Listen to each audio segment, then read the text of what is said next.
Assalamualaikum warahmatullahi wabarakatuh. Kami di sini akan membahas tentang kerajaan Gorontalo.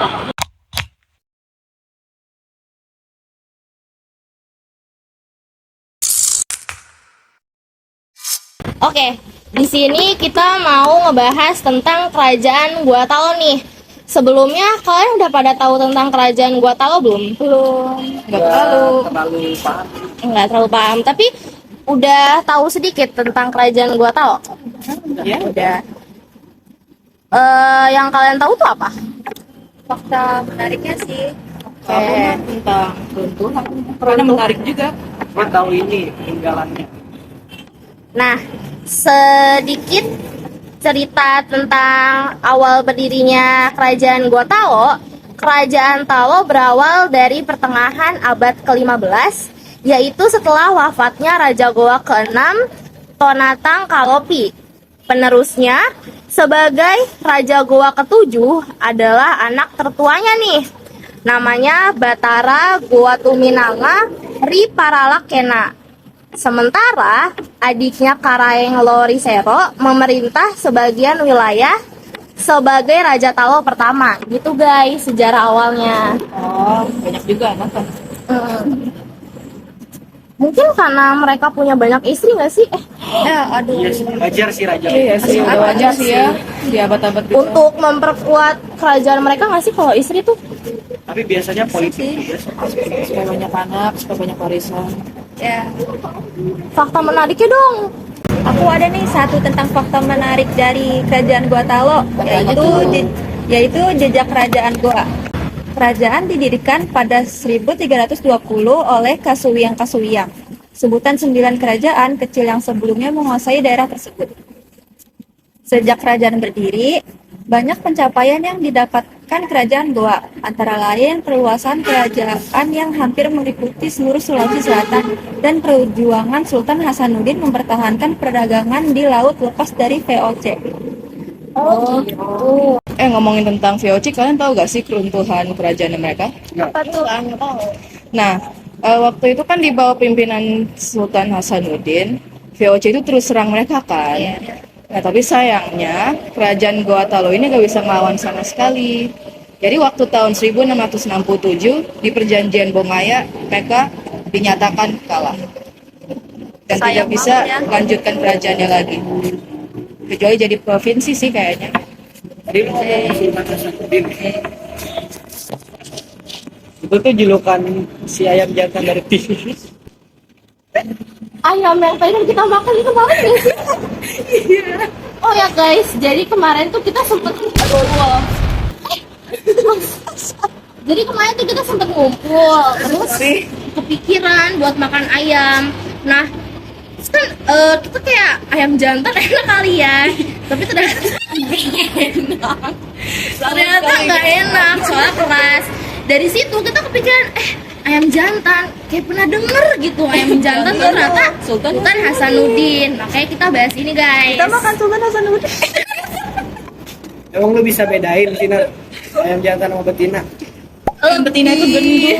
Nah, betul. Karena dia telur, dia tuh Chicken beranak. shaming lu.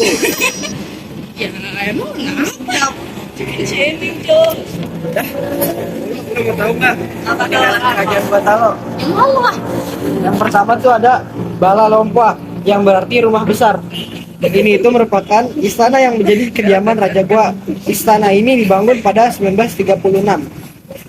Istana ini ditempati oleh Karaeng Bontonompo yang bergelar Sultan Muhammad Tahir Buhibudin. Yang kedua ada Benteng Sompaupu, merupakan salah satu peninggalan kerajaan Gua Talo yang masih dilihat hingga kini. Bangunan yang dulunya menjadi benteng kerajaan ini dibangun oleh Sultan Goa ke-9, Daeng Matanre Karaeng Tumapa Risi Kalona pada tahun 1525. Mantap.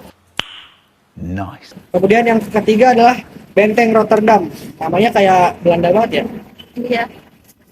Peninggalan sejarah dari kerajaan Gua Talo berikutnya yaitu Benteng Rotterdam.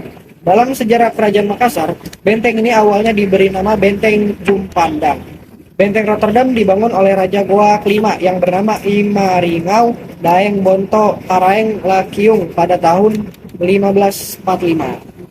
Yang keempat ada Masjid Tua Katanta. Ini merupakan salah satu peninggalan kerajaan Goa Talo yang masih bisa dilihat hingga kini.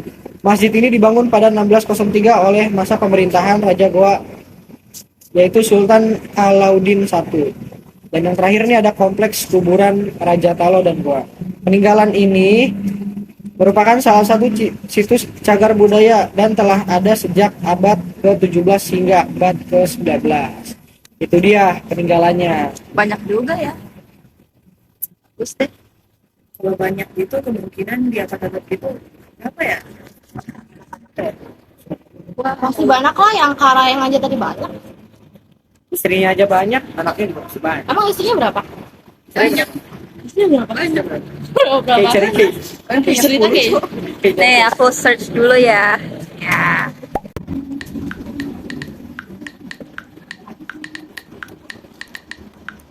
Banyak nih. Banyak ada 6. enam. Oh iya dia 7. Sejahtera keluarganya. 7 nama-nama istri. Aduh. Aduh, subur banget. Aku mau nyebutin 7 istri Sultan Hasanuddin. Masih paham bang. Satu itu ada Nyala bangku. Mami Daeng Sanging, Putri Mangkubumi Goa Karaeng, Patingalowang Sultan Mahmud. Melahirkan seorang putra namun masih kecil sudah meninggal. Aduh. Sayang banget ya. Terus istri yang kedua ada Peta Daeng Misali, Putri Karaeng Banyuwanyari Risan Robone, melahirkan 7 anak, 5 laki-laki dan 2 perempuan. 7 anak 7 anak laki-laki 5 perempuan. Ya, 14 anak. 12 anak. 7 anak, 5 laki-laki dan 2 perempuan. Oh. Ya. Terus ada yang apa sih nih? Yang ketiga istrinya tuh ada Lokmok Dayang. Istri yang berasal dari Tubatea melahirkan seorang putra bernama Imanurungan Karegapa Karaeng Mangali. Terus istri yang keempat itu Lokmok Tobo. Oh, kayak saudara gitu ya. Melahirkan 2 laki-laki dan 2 perempuan. Terus ada Bate. Terus ya istri yang kelima nih ada Bate Daeng Tomi Karaeng Pak Bineang, melahirkan 2 putra. Terus istri yang keenam ada Daeng Talele, Putri anak Karaeng Tusan Robone, melahirkan 2 perempuan. Yang terakhir, istri yang terakhir ada Mina Karenanang, berasal dari Tupak Bineang, melahirkan seorang perempuan, masih kecil sudah meninggal. Jadi gitu. Kira-kira anaknya kayaknya banyakan perempuan ya. Yang terakhir namanya cantik. Iya. Yang Lokmok itu mereka bersaudara. Gak tahu deh aku, tapi kayaknya iya deh. Satu enggak. Kamu tanya aku tanya siapa? Oh iya bener. I'm sorry. Ya, jadi gitu. And then kita ngapain? Dan kan tadi udah keruntuhan ya. Ternyata kerajaan Goa Talo punya sejarah masa kejayaannya juga nih guys. Nah, kerajaan Goa Talo itu mencapai kejayaannya pada masa pemerintahan Sultan Hasanuddin yang dijuluki sebagai ayam jantan. Pada tahun 1653, pada masa kejayaannya, kerajaan Goa Talo dikenal sebagai negara maritim dan menjadi pusat perdagangan di Indonesia bagian timur nih guys. Pada bidang sosial, masa pemerintahan Sultan Hasanuddin berhasil memajukan pendidikan dan kebudayaan Islam. Sehingga banyak murid-murid di wilayah tersebut yang belajar agama Islam ke Banten. Alhamdulillah. Sultan Hasanuddin yang dijuluki ayam jantan dari timur merupakan sosok yang anti dominasi asing. Anti dominasi asing berarti dia anti sama warga asing nggak sih? Bukan, mungkin penjajah. Iya. Apa? Anti penjajah warga asing. Oke.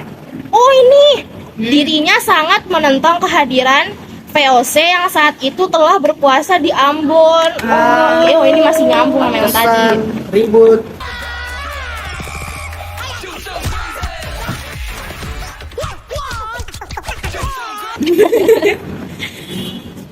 Dan kayak kata Vinka tadi, Iya. perjuangan melawan VOC itu dipimpin langsung oleh Sultan Hasanuddin nih teman-teman. Lalu Belanda yang menyadari semakin terdesak mengakhiri peperangan dengan politik adu domba antara Makassar dengan Kerajaan Bone, yaitu dari daerah kekuasaan Makassar. Siasat adu domba tersebut terbukti ampuh dan melahirkan perjanjian Bongaya yang terjadi awal keruntuhan kerajaan Goatalo gitu guys. Begitu guys. Terus apa lagi yang kita bahas? Kenapa namanya ayam? Kenapa nggak harimau? Padahal harimau tuh lebih kayak Justru. Karena ayam. Apa ayam karena ayam? kenapa ya? Sama kayak si ini gak sih? Patimura. Si Iga, sama kayak si Ayam. Cimoy. Gue pede karena gue percaya diri. Kalau gue sepeda ini kenapa? Karena gue percaya diri. Ini sama kayak lu tadi. Ya Allah. Jadi Raja-raja belum?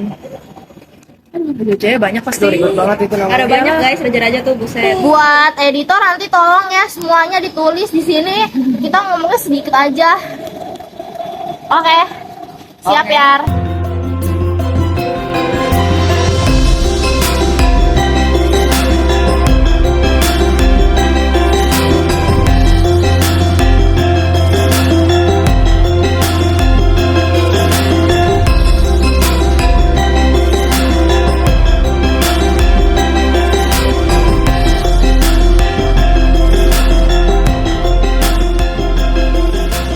Jadi begitu cerita tentang kerajaan Goatalo.